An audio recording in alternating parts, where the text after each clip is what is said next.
The disparities facing tribal communities have been brought into sharp relief by the coronavirus pandemic, with cases surging in tribal communities. Take the Navajo Nation, which spreads across parts of Arizona, New Mexico, and Utah. More than 13,000 residents have tested positive for the virus. That's all according to the Navajo Nation Department of Health.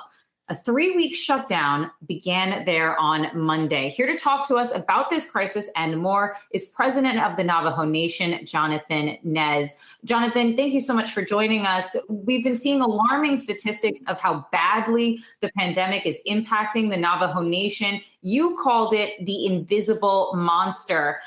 We've talked often about how this pandemic is exposing existing disparities. And so I wanted to highlight one here, and this is on life expectancy. According to the Indian Health Service, life expectancy for American Indians and Alaska Natives is 5.5 years shorter than that of other Americans.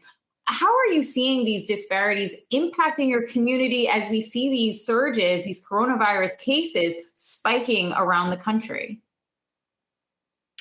Well, thank you, Kristin, for having us on your show. We are dealing with this monster that has snuck into our homes and our communities and our nation. And you can see that happening all across the country here with record-breaking numbers. And so if you're a small community, more like an island of this country, of course, you'll have some impact from what's happening off our nation. And let me just say, too, that there have been 8,011 people who have recovered from the virus, and that's what we've been tracking here on the Navajo Nation. But yes, we do have a large percentage of the most vulnerable population here. We have high rates of diabetes, heart disease, cancer, and with our elders having these types of illnesses, we're doing our very best to protect our most vulnerable and protect our way of life and our culture and tradition. And that's usually, our elders' wisdom. And we try to hand that down to our younger generation as well. So I want to pick up on what you are saying about the future and passing on legacies, passing on traditions, because I have a couple other stats here about some of the inequities facing Native Americans. The unemployment rates and poverty rates are higher for Native Americans than their Black, white, and Hispanic counterparts. Median household income, just over $40,000. Now that's lower than that of Black, white, and Hispanic households. As you're mentioning it, the coronavirus clearly is one, but what are you seeing as some of, the biggest threats to the future and to the prosperity of not just the Navajo Nation, but other tribal nations as well? Well, Kristin, there are 574 nations, distinct tribal communities throughout the United States of America. And we are the biggest nation, 27,000 square miles. New Mexico, Utah, and Arizona, and half of our population, the 350,000 Navajos, live off the Navajo Nation. So there's a lot of visiting happening, and our contact tracers have identified that the spread of the virus is coming from social and family gatherings, and I think that's the same throughout the country. And of course, we didn't make that poverty line. Somebody else made the poverty line. But there are a lot of our people that are content and are okay with the way of life. But of course, with the population not having water, I think 30-40% of our Navajo people don't have running water or electricity. Of course, this pandemic thrives on that type of statistic. And if you're getting information from CDC or NIH telling you to wash your hands with soap and water, and you don't have running water, it's going to be very difficult for taking care of yourself or personal hygiene. Looking at the elections recently, indigenous voters had a significant impact in delivering a victory for Biden in both Wisconsin and Arizona. What is it about his platform that really appealed to indigenous voters? Well, I think throughout the country, people wanted change.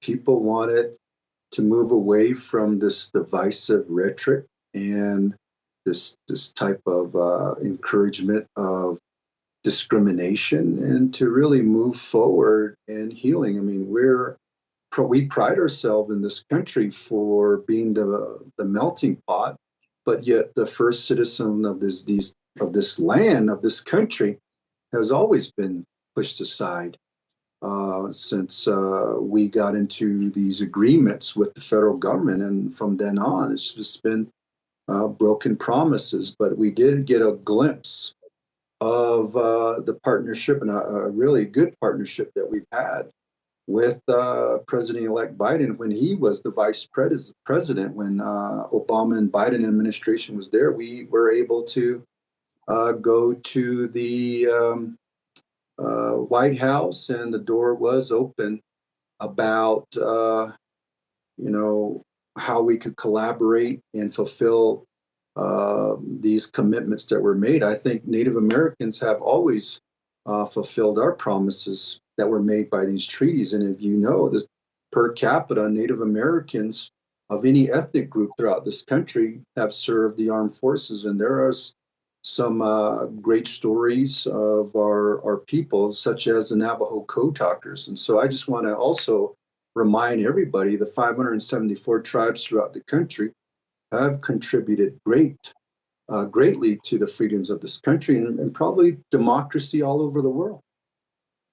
And you mentioned that you actually worked with Biden back during Obama's administration. So what are your top priorities for Biden this time around? I mean, the priorities are all across this country. I think we all want better infrastructure, right? We want water, we want electricity, telecommunication and broadband, better roads, rebuild some of these bridges. I mean, these are the commonalities that we can all, I think, agree upon in this country of ours. And I think more so, there needs to be a lot more attention in tribal communities. And I hope, the next 4 years will bring some positive change and to improve the quality of life for the first peoples of this country.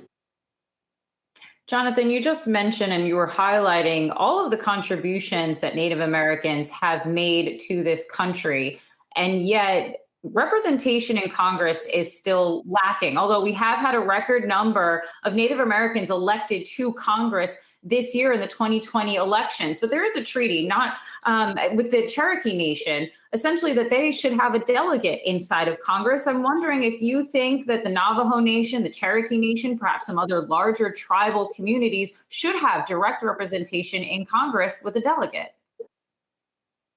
Well, not just a delegate, but I think there's going to be a time in the near future, just like Deb Haaland did, to where a Native American person, I'm hopeful that the Navajo Nation will one day see one of their own son or daughter in the halls of Congress and being elected by the people. And, we have a chance in this coming redistricting based on the 2020 census that occurred.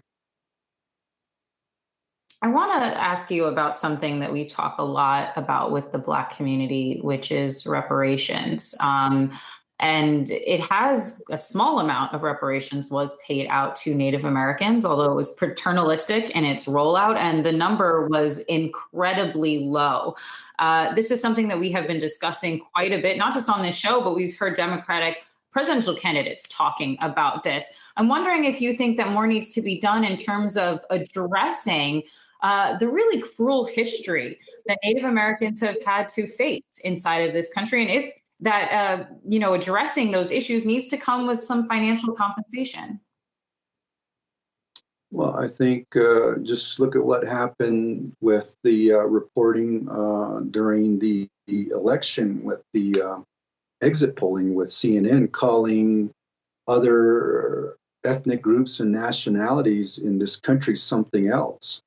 And I think it's time for the something else category to bind together and to remind this country of ours that, we are great contributors to this country.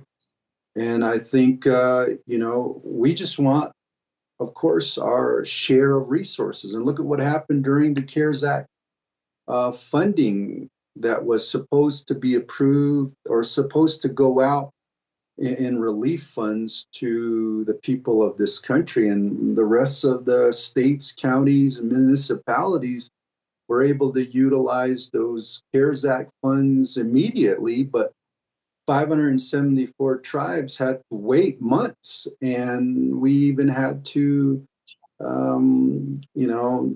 petition a lawsuit into the federal government to get our share of resources. And I hope people understand that, and people do come and ask, how can we help? Right now, I think we can all let our congressional leaders know that this country should fulfill its promises to Indian country. And obviously, getting a stimulus package is very important. And climate change has been named by Biden as one of his top priorities. How much of an impact would that have? And what do you hope to seek from Biden's administration on that issue? Well, I think that there should be more Native Americans appointed to the offices in the federal government. I think people could benefit from our way of life teaching and some of the teaching that has been handed down from generation to generations, and utilize that to be better stewards of our land.